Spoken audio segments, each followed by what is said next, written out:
Okay,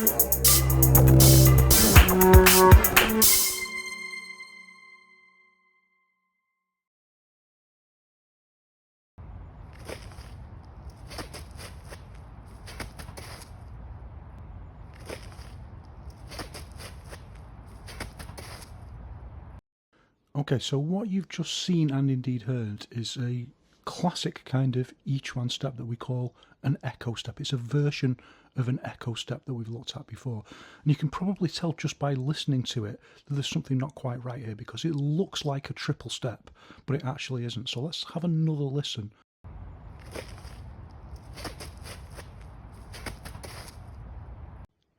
Could you tell? Could you see and hear what's going on there? It's so fast, it's very hard to tell. So we'll slow it down again and I'll point out what's actually happening here. So from the ready posture, commence, and let's enlarge it so that we can see the feet better. Now then, watch. 1, 2, 3, 4. Again, watch carefully. Watch the feet. 1, 2, 3, 4. It's actually a 4-step posture, not a triple step.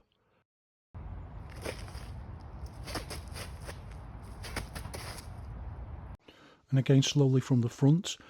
This kind of stepping that we see in each one that looks very unusual, it looks a little bit laboured in a way. The reason we do it is so that we can set the postures, so that we can time the punch with the way the foot hits the floor, and we solidify the whole structure. It's not a triple step, it's what we call an echo step. Now, there are lots of different kinds of echo steps, not just the one that we're doing at the moment. For example, we could do it like this, with a leading step followed by a push step.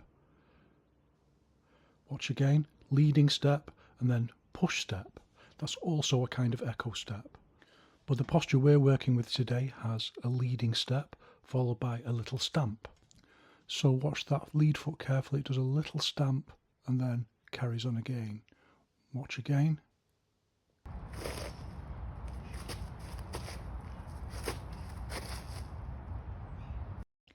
So it's leading step, little stamp, and then the rear foot comes through. Step, and then the rear foot comes through. When you break it down slowly like this, you kind of lose the sense of it, but you see the little step and then step through. So step and step through. We've got to get that timing all together.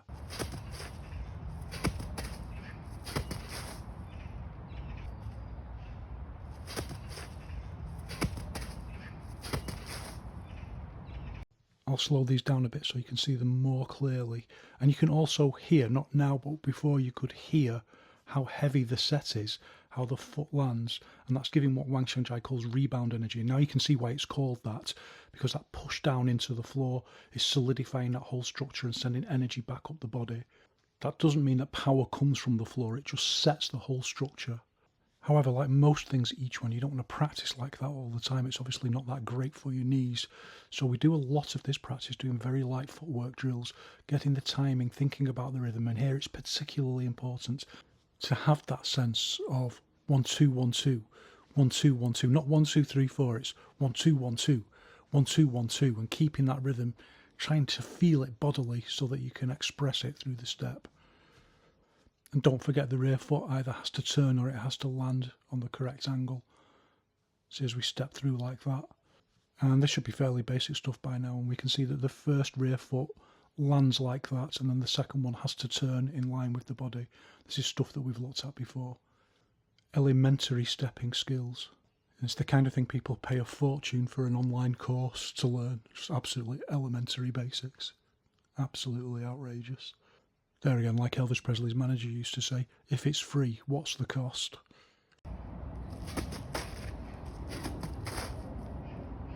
Next, we need to begin training the step to align or harmonise with the punch. And we can do that very simply by doing the punches quite relaxed, doing the stepping quite sharp.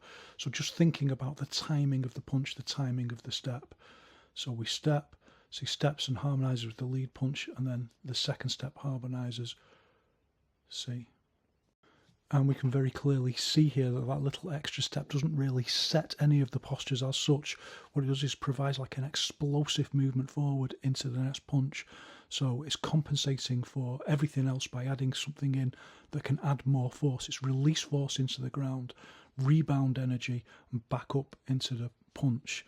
And that's a version of what we call a distributed set, because the explosive energy from that little step is still pushing forwards into the Farley and helping to set it.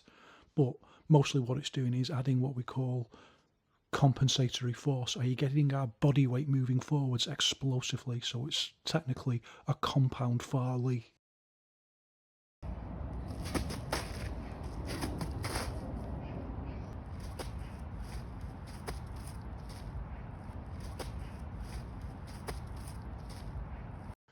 So practice kind of light, but try and bring it up to speed, because this is one of these things that's really hard. It's mind-boggling, in fact, to try and do it slowly.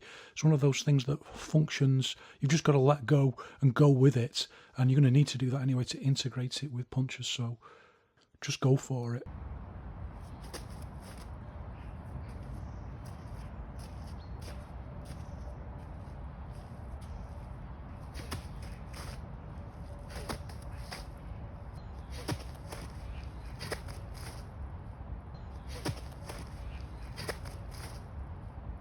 But if you can't go for it, if you can't get it, break it down into this exercise. Remember, always just break it back down a stage into something that you can do and then build up from there.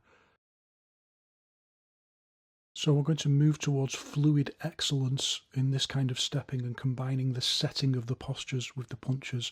And we're going to learn how to do it in very complex ways that will become second nature. And this is how you're going to make your each one actually work. And this is called achieving golden rooster stepping.